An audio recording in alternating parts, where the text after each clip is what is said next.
The car beside me is the redesign I didn't know I wanted so bad. This is the 2026 IS350 Special Appearance Package.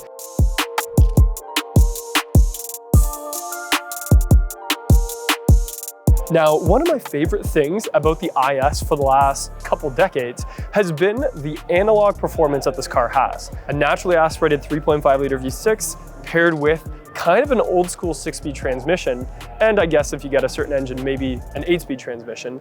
However, one of my favorite things about it was that it was kind of old school. And with Lexus's refresh, I'm pleasantly surprised with the bit of updating they did. None other than that front end to match the rest of our lineup. Now, I know some people in the comments are gonna say that looks like a Camry, but to me, it definitely doesn't, especially in person. In fact, it looks more like the TX front end with that sort of wide, narrow grille piece, as well as some other things like the Toyota GR-GT that just came out. So we have that really wide front end with a really big F-Sport spindle grille, which I can honestly say I'm happy to see because so many new cars are going away from that grille design because of EV. And I'm really happy to see this one here. We got some actual aero ducts here, as well as our infamous washers for our headlights. Also, the color itself is not one that I can pronounce. However, it's a soft white matte metallic that looks so good, I couldn't help but come up and touch it with my hand because it just looks like a velvet satin sheet.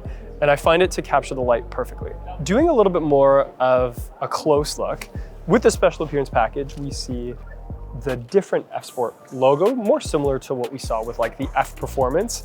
And we have some painted brake calipers with a really cool, unique black rim. This wheel design especially speaks to that automotive enthusiast passion. And we see that in the aftermarket world a lot. The interior is where all the updates are though. So going inside, there's so much to talk about. I'm just gonna start left to right. So on the left side here, we have the same layout as before, just with different materials. A little bit of more of a soft gray plastic, a little bit of metallic looking there, kind of reminds me of the Shimomoku wood. Different styled vents than previous models. If you're a current IS owner, you'll notice that right away. And the way they articulate, I always love that word, articulate, is definitely unique. The hull itself reminds me of the front end, which I really love. Interesting that we don't see the new steering wheel from Lexus. This one is that classic L design, but now with the driver monitoring system, that's gonna play a big part for things like Lexus Safety Sense and the latest versions of that. Steering wheel has not changed otherwise though. The buttons are the exact same as the previous model. The center console is the biggest update in my opinion. We have this really cool carbon alloy looking, it's like in the LC, we see this in certain door jams under the hood of the RCF Track Edition. And it's really sporty, I like it. I find it to be a little bit soft, but in a good way. Our new volume knob right here, and I can't tell you guys how much I love that. Because when the UX had that, for instance, instead of reaching up to do the volume up here, being able to have your hand just do it kind of as it's resting on the armrest is super, super nice. We have our heated and cooled seats underneath that with the heated steering wheel. The shifter is the old school shifter. I'll try to get a close up of that, where you actually just grab it and put it in gear using the pattern. Our drive modes here, just like the last IS, Sport Plus, Normal, Custom, Snow, all of those are right there, and it changes how the gauge cluster looks, and that's all updated as well, by the way. Then we have our climate controls and a few other switches here. It all lights up, obviously on a little LED screen.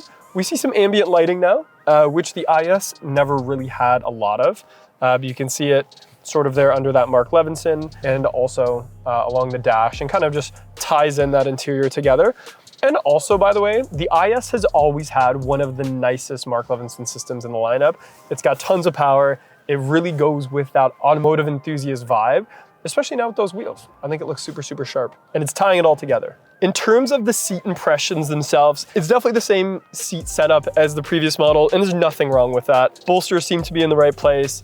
It's a soft leather, it's comfortable, it's heated and cooled. The driving position is nice. I know a lot of people are gonna ask me about the hump under my leg, and I don't know if it got smaller. It never really bothered me anyway, and it still doesn't bother me now. Okay, so getting in the rear seat, I mean, the IS is never one that's known for rear seat passengers.